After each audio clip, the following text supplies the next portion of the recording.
హైదరాబాద్లో అన్ని బంద్ ఉంటాయి కానీ మరి సండే కూడా ప్రత్యేకంగా ఇక్కడికి విచ్చేసిన మీ అందరికీ హృదయపూర్వకంగా నమస్కారాలు తెలియజేస్తూ ఈస్టర్ పండుగ సందర్భంగా ఈరోజు పండుగ జరుపుకుంటున్న క్రైస్తవ సోదరులందరికీ కూడా పేరు పేరున హృదయపూర్వకంగా వారికి కూడా శుభాకాంక్షలు తెలియజేస్తూ అక్కగారు చాలా సింపుల్గా క్లుప్తంగా చాలా అద్భుతంగా ఒక విషయం చెప్పినారు. వాస్తవం ఏంటి అంటే ఇవాళ నష్టపోయింది కేసీఆర్ గారు టీఆర్ఎస్ పార్టీ కాదు, అది ఇప్పుడిప్పుడే అందరికీ అర్థమవుతా ఉంది.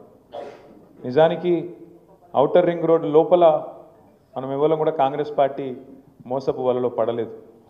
కాంగ్రెస్ ఎన్ని కథలు చెప్పినా, బీజేపీ ఎన్ని కథలు చెప్పినా ఔటర్ రింగ్ రోడ్డు లోపల ఉన్న ప్రజలు మాత్రం లేదు లేదు వీళ్ళు నమ్మదగ్గ మనుషులు కాదు, ఖచ్చితంగా మళ్ళీ కేసీఆర్ రావాలి, మళ్ళీ గులాబీ జెండాను ఎగిరాలని చెప్పి అది చేవెళ్ళ కావచ్చు, రాజేంద్ర నగర్ కావచ్చు, అన్ని నియోజకవర్గాల్లో మననే గెలిపించినారు, మన పార్టీని గెలిపించినారు. ఒక్క సీటు కూడా ఒక్క సీటు కూడా ఓఆర్ఆర్ లోపల కాంగ్రెస్ పార్టీకి ఇయ్యలే. బీజేపీకి కూడా అడ్డివారి గుడి దెబ్బ అని ఒక సీట్ వచ్చింది, అది కూడా మన క్యాండిడేట్ మనం పెట్టినోడు కొద్దిగా కరెక్ట్ లేకుండా ఆఖరికి ఆగమాగం చేసిండు కాబట్టి గోషామాయలు పోయింది. కానీ లేదా బరాబర్ గోషామాయలతో సహా కాంగ్రెస్కు బీజేపీకి ఒక్క సీటు రాకుండా హైదరాబాద్ను ఏకపక్షంగా మనం స్వీప్ చేస్తుంటాం. వాస్తవం ఏంటి అంటే ప్రజలు ఎప్పుడైనా కూడా మంచి పనులను ఖచ్చితంగా ఆదరిస్తారు. కాకపోతే పేదలు లేదా కొంతమంది ఎవరైతే మిత్రులు ఉంటారో ఇంకా ఎవరైనా ఎక్కువ చెప్తే కేసీఆర్ లక్షిస్తుండు కదా, నేను మీదికి వెళ్ళి తులం బంగారం ఇస్తా అని చెప్తే కొద్దిగా మా ఆడబిడ్డలు అక్కడక్కడ కొద్దిగా టెంప్ట్ అయినరు. రైతులు కేసీఆర్ 10,000 ఇస్తుండు కదా, నేను 15,000 ఇస్తా అంటే నువ్వు అర్జెంటుగా ఊరికి 2 లక్షల లోన్ తెచ్చుకో, నేను వస్తూనే ఉన్నా, వచ్చిన మర్నాడే సంతకం పెడతా, మొదటి సంతకం పెడతా అంటే రైతులు కొద్దిగా టెంప్ట్ అయినరు. అట్లే పెద్ద మనుషులు 2,000 కాదు 4,000 ఇస్తా, కేసీఆర్ ఇంట్లో అవ్వకో తాతకో ఇస్తున్నాడు, నేను ఇద్దరికి ఇస్తా, ఇంటికి ఇద్దరికి పెన్షన్లు ఇస్తా, సోనియమ్మ చెప్పింది వచ్చే నెల నుంచి పైసలు పడుతూనే ఉంటాయి అని చెప్పి గట్టిగా చెప్తే పాపం కొంతమంది వాళ్ళు కూడా టెంప్ట్ అయినారు.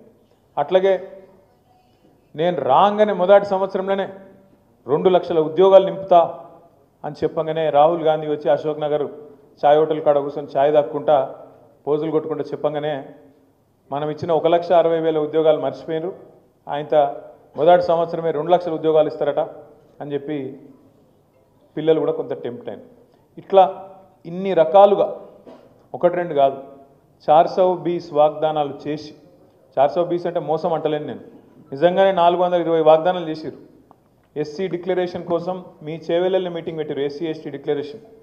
ఖార్గే సాబ్ను పిలిచిరు, ఇక్కడ ఉన్న వాళ్ళు చెప్తే నమ్మతలేరు, ఇక్కడున్న రేవంత్ రెడ్డిని బట్టి విక్రమార్కని ఎవరు నమ్మతలేరు, పెద్దోళ్ళని తీసుకురావాలని చెప్పి ఖార్గే సాబ్ను పాపం ఢిల్లీకి వెళ్ళి తెచ్చిరు. అట్లే రైతు డిక్లరేషన్ అని చెప్పి రాహుల్ గాంధీని తీసుకొచ్చి వరంగల్లో మీటింగ్ పెట్టిండ్రు. అట్లాగే బీసీ డిక్లరేషన్ అని చెప్పి సిద్ధరామయ్య గారిని తీసుకొచ్చి కామారెడ్డిలో మీటింగ్ పెట్టిండ్రు. యువజన డిక్లరేషన్, విద్యార్థి డిక్లరేషన్ అని చెప్పి తీసుకొచ్చి మన ప్రియాంక గాంధీ గారిని తీసుకొచ్చి హైదరాబాద్లో మీటింగ్.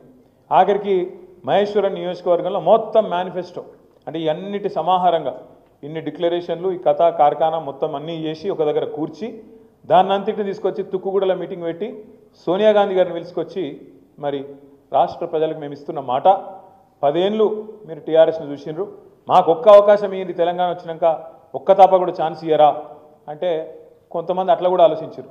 2 సార్లు వీళ్ళకి ఇచ్చినాం కదా, ఒకసారి వాళ్ళకి ఇత్తాంతి ఏం పోయింది అనుకొని ఛాన్స్ తీసుకున్నారు. మరి అలా ఛాన్స్ తీసుకుంటే ఏమైంది, మన మీద అవ్వుకొని బొందలు పడ్డట్టు అయింది, మంచిగా తినే పల్లెంలో మను పోసుకున్నట్టు అయింది. ఎందుకంటే మీరు ఆలోచన చేయండి, నిజంగానే మంచి పనులు చేస్తే అధికారం ఎవ్వరికి శాశ్వతం కాదు. నిజంగానే మంచి పనులు చేస్తే వీళ్ళు కాంగ్రెస్ వాళ్ళు మనం కూడా అభినందించాలి. ఎందుకంటే కొన్ని మంచి జరిగినప్పుడు మంచి అనాలి.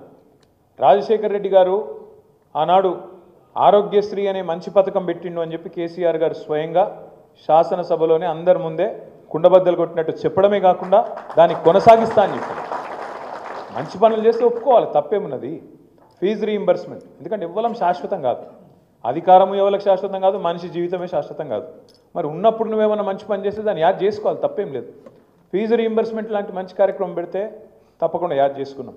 ఇవాళ చంద్రబాబు నాయుడు గారి జన్మదినం, వారికి కూడా నా హృదయపూర్వకంగా జన్మదిన శుభాకాంక్షలు. వారు కూడా చేసింది, వారు ముఖ్యమంత్రిగా ఉన్నప్పుడు కూడా కొన్ని పనులు జరిగినాయి హైదరాబాద్లో.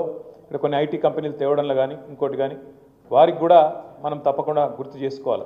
ఎందుకు చెప్తున్నా అంటే సంస్కారవంతమైన ప్రభుత్వం అంటే అట్లా ప్రవర్తిస్తుంది.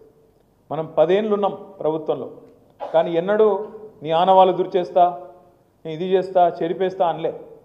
ఆనవాళ్ళు దుర్పేసుడు అంటే అది ఎప్పటి అనాగరిక రాజుల కాలం నాటి కథ.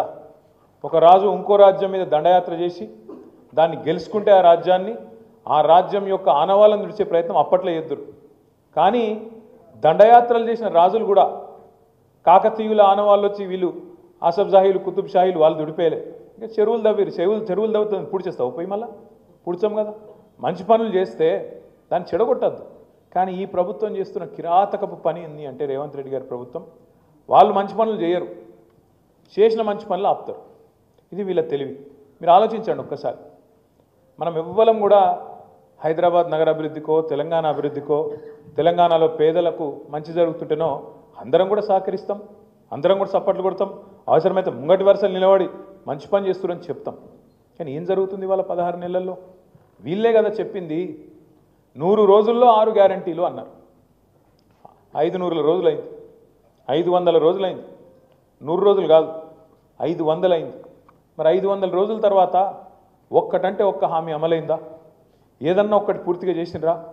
ఒకటే ఒకటి, అది కూడా సగం చేసిర్రు. ఏది? Free bus. ఇక ఆ బస్సు అందం నేను చెప్పరాదు. ఇక మళ్ళీ అంటే మళ్ళీ నా మీద ఒక కేసు